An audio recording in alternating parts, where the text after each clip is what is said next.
অবশেষে বাহুবলী নির্মাতা উন্মোচন করলেন তার নতুন ছবির নাম, টিজার ও পোস্টার। আর বহুল প্রতীক্ষিত এই ছবির নাম বারাণসী। ছবিতে জুটি বাঁধছেন দক্ষিণী সুপারস্টার মহেশ বাবু ও প্রিয়াঙ্কা চোপড়া। খল চরিত্রে থাকছেন দক্ষিণের আরেক জনপ্রিয় অভিনেতা পৃথ্বীরাজ সুকুমারন। পাশাপাশি দর্শকদের সামনে তুলে ধরা হয় মহেশ বাবুর প্রথম লুক। হাতে ত্রিশূল, পেছনে বারাণসীর মণিকর্ণিকা ঘাট। টিজারে রুদ্র রূপে ধরা দিয়েছেন মহেশ বাবু।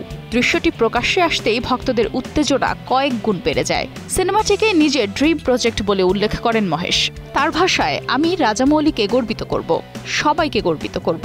বারাণসী মুক্তির পর পুরো দেশ গর্ব করবে। বারাণসীর মাধ্যমে তেলুগু ছবির জগতে পা রাখছেন প্রিয়াঙ্কা চোপড়া। বলেন, আমি বলছি, আবারও বলবো, তেলুগু সিনেমায় যুক্ত হওয়ার সর্বোত্তম উপায় হলো কিংবদন্তিদের সঙ্গে কাজ করা।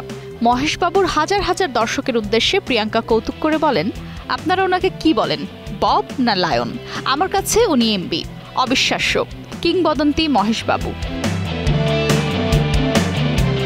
পরিচালক এস রাজামৌলি জানান, মহেশ বাবুর টিজার সিকোয়েন্সটি শুট করতে লেগেছে পুরো 60 দিন।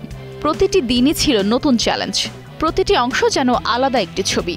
সবকিছু নতুন করে ভাবতে হয়েছে। আমার বিশ্বাস এটি ছবির সবচেয়ে স্মরণীয় অংশ হয়ে থাকবে।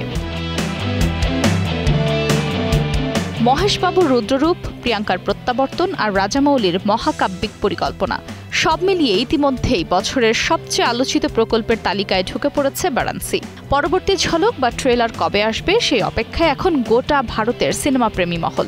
তবে বারাণসীর ছবির জন্য দীর্ঘ অপেক্ষা করতে হবে। ছবিটি 2027 সালের মকর সংক্রান্তিতে মুক্তি পাবে।